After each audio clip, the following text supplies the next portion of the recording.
परिवार संपूर्ण मानव समाज की आधारशिला है। इस समाज में विद्यमानता और निरंतरता के लिए परिवार ज़रूरी है। परिवार का महत्व सार्वभौमिक है, लेकिन इसके फलस्वरूप इसकी धारणाओं में थोड़ा बहुत अंतर पाया गया है। सभ्य समाज की बात करें तो परिवार शुरू से ही चलते चले आ रहे हैं। परिवार ही समाज की वो पहली इकाई है जहाँ सदस्य मिलके प्रेमपूर्वक सौहार्दपूर्ण संबंधों के साथ रहते हैं। परिवार की परिभाषा को देखें, उसके अर्थ को देखें तो बर्गेस और लॉक का कहना है कि परिवार ऐसे व्यक्तियों का समूह कहा जा सकता है जो विवाह, रक्त अथवा गोद लेने के संबंधों द्वारा संगठित होता है। एक छोटी सी गृहस्थी का निर्माण एक स्त्री और पुरुष करते हैं और पति पत्नी, माता पिता, पुत्र पुत्री, भाई बहन के रूप में परस्पर अंतःक्रिया करते हैं, या कहें कि अपने अपने सामाजिक कार्यों के रूप में एक दूसरे को प्रभावित करते हैं और एक सामान्य संस्कृति को भी बनाते हैं और उसकी रक्षा करते हैं। मैकाइवर और पेज ने सोसाइटी पुस्तक में कहा है कि परिवार एक ऐसा समूह है जो निश्चित और स्थायी यौन संबंधों पर आधारित होता है और इतना छोटा व शक्तिशाली है कि संतान के जन्म और पालन पोषण की व्यवस्था करने की क्षमता रखता है। आर्यबन और निमकॉफ ने कहा है कि परिवार लगभग एक स्थायी समिति है जो पति पत्नी के द्वारा निर्मित होती है, चाहे उनकी संतान हो या न हो। परिवार किसी एक पुरुष या एक स्त्री का अकेले भी हो सकता है, बशर्ते कि उसके बच्चे अपने साथ रहें। वहीं जुकरमैन ने कहा है कि एक परिवार समूह पुरुष स्वामी उसकी स्त्री या स्त्रियों और उसके बच्चों से मिलकर बनता है और कभी कभी एक या एक से अधिक अविवाहित पुरुषों को भी सम्मिलित किया जा सकता है। डॉक्टर मजूमदार के अनुसार परिवार की, जो भारतीय परिप्रेक्ष्य में हम समझ सकते हैं, परिभाषा कि परिवार उन व्यक्तियों का समूह है जो एक ही छत के नीचे रहते हैं, जो मूल तथा रक्त संबंधों के सूत्रों से जुड़े रहते हैं, संबंधित रहते हैं और स्थान, हित और कृतज्ञता और दूसरों पे आश्रित होने के आधार पर जाति की जागरूकता रखते हैं। परिवार से हम संबंधों की वह ऐसी व्यवस्था समझते हैं जो माता पिता और उनकी संतानों के बीच में पाई जाती है। तो हम कह सकते हैं कि परिवार क्या है? परिवार एक ऐसा मनुष्यों का समूह है जिसमें स्त्री पुरुष का यौन संबंध समाज द्वारा विधि पूर्वक स्वीकार किया जाता है। यौन संबंध स्थिर बना दिया जाता है। स्त्री पुरुष किसी स्थान पर साथ साथ रहते हैं एवं संतान की उत्पत्ति जिसके द्वारा होती है उस पर उसके पालन पोषण की जिम्मेदारी भी होती है। और इसीलिए विवाह भारतीय समाज में एक धार्मिक संस्था है, एक रिलीजियस इंस्टीट्यूशन माना गया है, एक ऐसा संस्कार है जो कि परिवार को बनाने और आगे बढ़ाने के लिए किसी भी स्त्री पुरुष को वैध कर देता है। भारतीय और विश्व के अन्य समाजों के परिवार पर बहुत सारे जो घटित होते हैं, ये सभी लक्षण देखने के लिए आते हैं, सामने प्रदर्शित होते हैं और परिवार की संरचना को भी जानना हमारे लिए आवश्यक हो जाता है। भारतीय परिवार के कई आदर्श हैं। संसार के अन्य समाजों में देखें तो वहाँ परिवारों में ऐसे आदर्श देखने को नहीं मिलते। भारतीय परिवार की रचना कर्तव्य प्रधान है, जिसमें सदस्यों की संख्या का विशेष महत्व नहीं है। मूल रूप से भारतीय परिवार ऐसे व्यक्तियों का समूह है जो सेवा भाव से एक दूसरे के साथ रहते हैं और परिवार के प्रति अपना संयुक्त उत्तरदायित्व महसूस करते हैं। आज जब भारतीय परिवार विभिन्न परिवर्तनों के दौर से गुजर रहे हैं, तब भी आदर्श और कर्तव्य संयुक्तता की भावना को ही अधिकांश लिए हुए हैं। संयुक्त परिवार भारतीय प्रदेशों में भारतीय राष्ट्र का एक विशेषता देखी गई है। अगर हम परिवार की विशेषताओं को देखें तो मैकाइवर और पेज ने कुछ 8 प्रमुख विशेषताओं का वर्णन किया है और ये विशेषताएं भारतीय परिवारों में भी विद्यमान हैं। सबसे पहला, सार्वभौमिकता।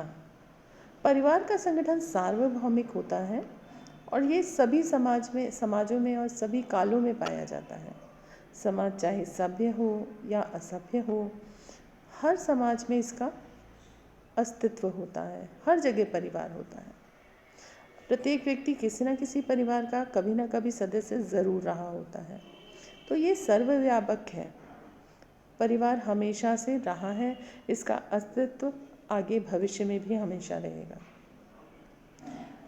दूसरी विशेषता है कि परिवार का भावात्मक आधार होता है। परिवार के सदस्यों में टीम फीलिंग होती है। साथ रहने की, एक रसता की भावनात्मक आधार होता है। वात्सल्य, लालन पालन, प्रेम,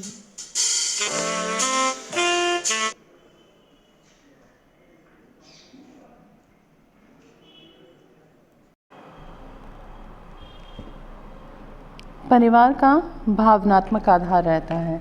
परिवार के सदस्यों में भावना का विशेष महत्व होता है, चाहे वो वात्सल्य की हो, प्रेम, आपस में सौहार्द, सहयोग, सुरक्षा, ये सभी भावनाएं, रचनात्मक भावनाएं, ये सभी स्वाभाविक सी भावनाएं हैं जो परिवार के अंदर समाहित होती हैं। तीसरी विशेषता जो परिवार में देखने में आती है वो है उसका रचनात्मक प्रभाव। परिवार के सदस्यों के चरित्र के निर्माण में, विकास में, इस सभी चीज़ों में परिवार का बहुत ही महत्वपूर्ण भूमिका होती है। बच्चे में जो भी परिवार संस्कार पढ़ते हैं उसके पीछे परिवार ही होता है और ये संस्कार अमिट होते हैं। तो किसी भी व्यक्ति के व्यक्तित्व में उसके परिवार के द्वारा प्रदत्त संस्कार बहुत ही महत्वपूर्ण होते हैं। चौथी विशेषता जो परिवार की देखने में आती है वो है सीमित आकार। परिवार अपने आकार में सीमित होता है। इसमें वो सदस्य होते हैं जिनका आपस में रक्त संबंध होता है और जो मूल प्रवृत्तियों की पूर्ति के लिए सहायक सिद्ध होते हैं। पांचवी विशेषता, सामाजिक ढांचे में केंद्रीय स्थिति। परिवार सामाजिक जीवन की वह महत्वपूर्ण इकाई है जिस पे पूरा सामाजिक ढांचा आधारित होता है। वास्तव में परिवार सामाजिक ढांचे में एक केंद्रीय स्थान रखता है। आदि समाजों से ही दो परिवारों का महत्व अत्यंत ही अनुपम था और थोड़ी जटिलताएं भी थीं, कठिनाई भी थीं, लेकिन आधुनिक समाज में भी इसकी जो सत्ता है उसे हम कम नहीं कह सकते। आज भी परिवार का किसी भी सामाजिक ढांचे में बहुत ही केंद्रक की, एक न्यूक्लियस की तरह उसकी भूमिका होती है। अगली विशेषता, सदस्यों का उत्तरदायित्व। जब परिवार है तो परिवार में सदस्य हैं तो उसमें उत्तरदायित्व होता है उनका और एक दूसरे के प्रति जवाबदेही भी होती है।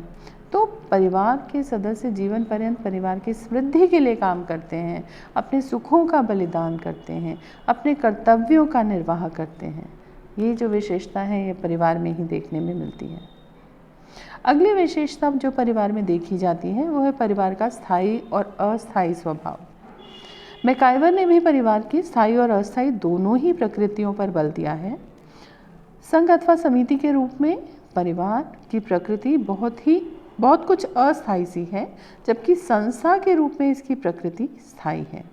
एक संघ या समिति के रूप में जहाँ परिवार पति पत्नी, बच्चों या कुछ अन्य निकट संबंधियों का समूह मात्र ही है, जिसमें विवाह विच्छेद, मृत्यु, संतान के विवाह, नई संतान के जन्म आदि के कारण परिवर्तन आता रहता है, लेकिन एक संस्था के रूप में परिवार के कुछ नियम हैं, उसकी कार्य प्रणाली है।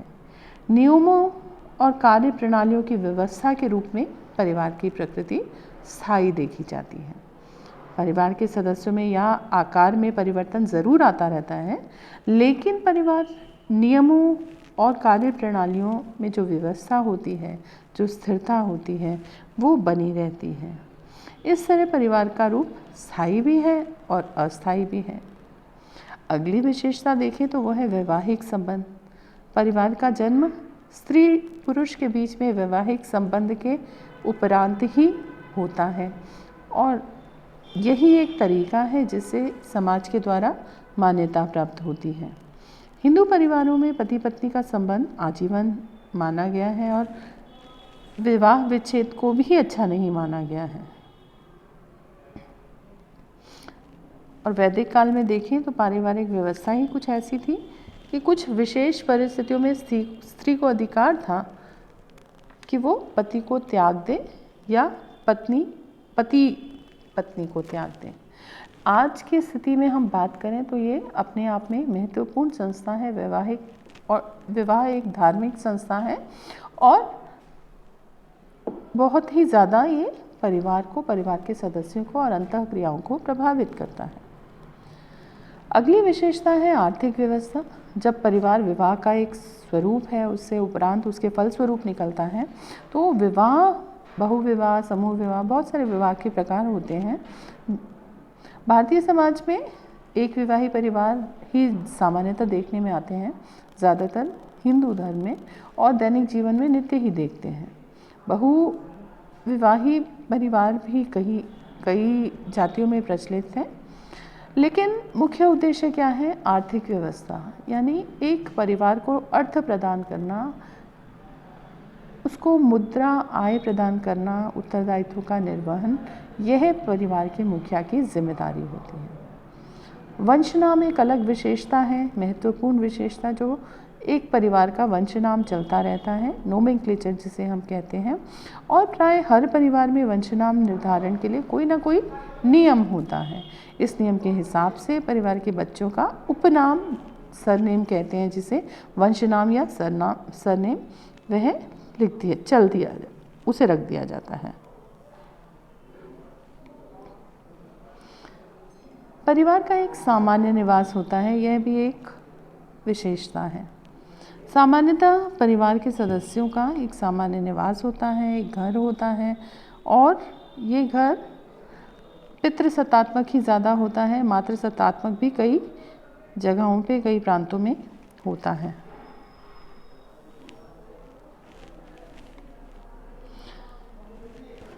तो इस प्रकार से परिवार की ये विशेषताएं देखने में आती हैं, समझने में आती हैं। परिवार बहुत ही महत्वपूर्ण काम करता है, जो सबसे पहले परिवार में रहने वाले सदस्यों को सुरक्षा प्रदान करता है।